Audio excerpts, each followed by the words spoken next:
Hello, welcome to my workshop. My name's Siân and today we're going to do a little bit of experimental archaeology.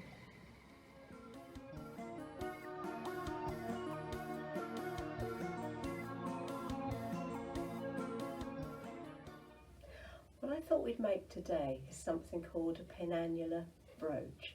Now this style of brooch, you may have seen them in museums or on television programmes.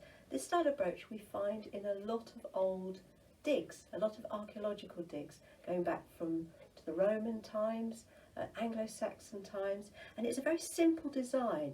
It's a ring that isn't complete, it's a ring with a pin in it. Now this has always baffled me because I've seen them in museums but I've not seen them being worn. And I always think of brooches as having a pin just like my little brooch pin here.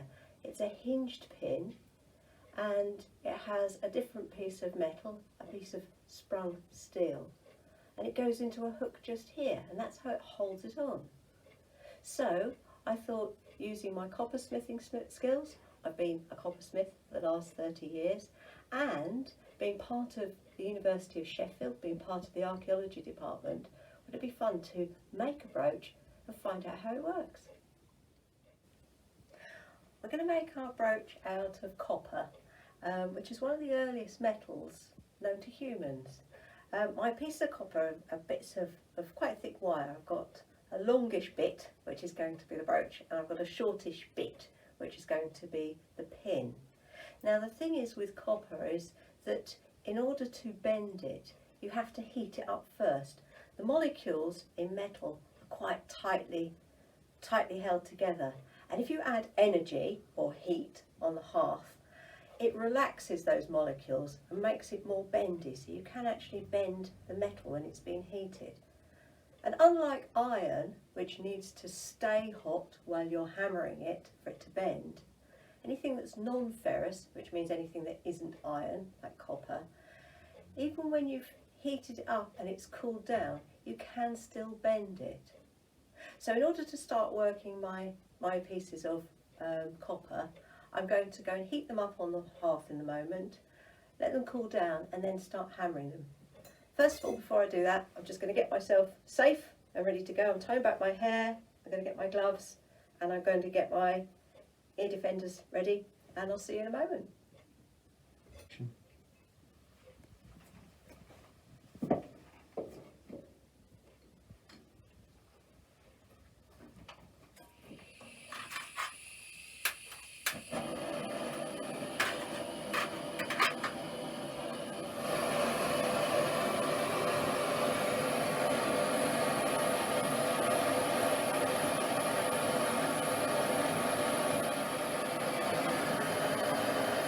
The way to tell when the metal is hot enough is when it glows a cherry red colour.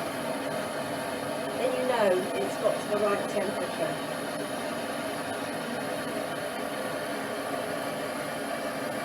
And there it is.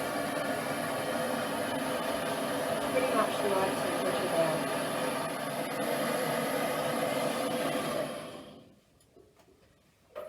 Turn the gas off, and I'm going to just quench those pieces of metal in my tank there of water. Make sure they're properly cold before I touch them. I'm going to do the same with that one. That's it.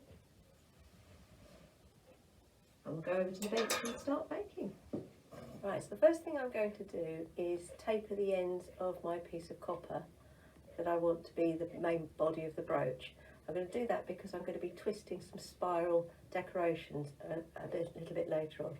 So, I'll put the earphones on and start hammering.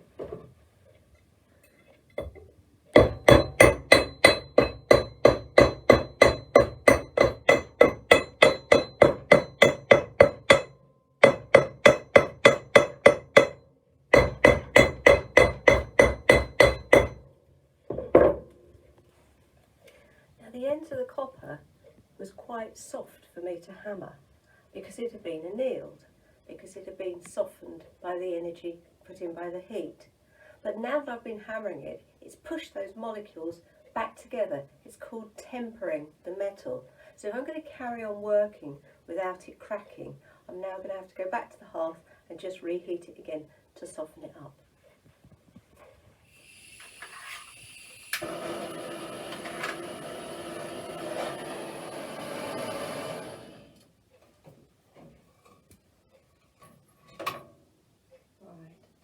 Quench that again, make it nice and cold. Oh, maybe you heard that noise of the quenching. I'm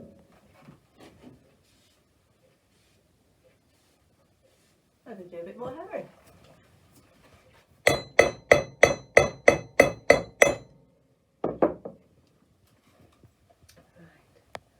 So I've hammered these pieces, these ends, to make them quite nice and tapered. I'm going to file them, just put a file across it to smooth them off before the next stage. So let's do that with my little file here.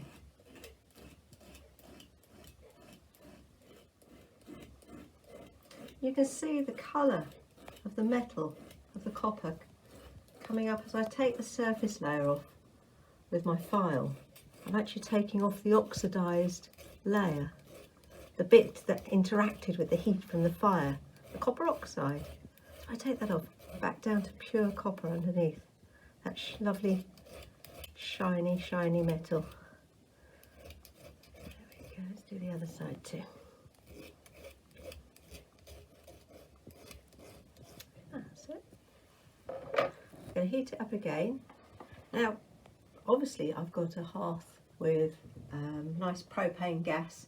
They wouldn't have used that in prehistoric times, in Bronze Age times. They would have used an ordinary outside fire, but you can get copper up to annealing temperature, certainly quite easily in bonfires. But if you're using bellows, because you're smelting, you get that heat a lot quicker. I'm going to heat it up again and do a bit more.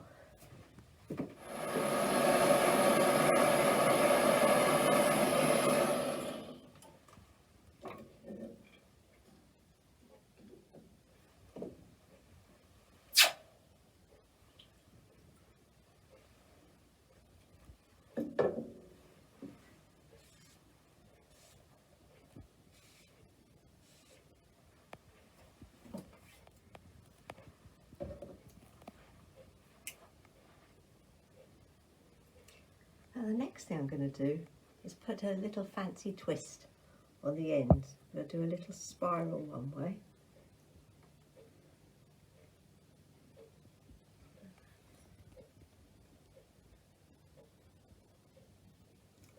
There we go. I'm going to do the same on the other side.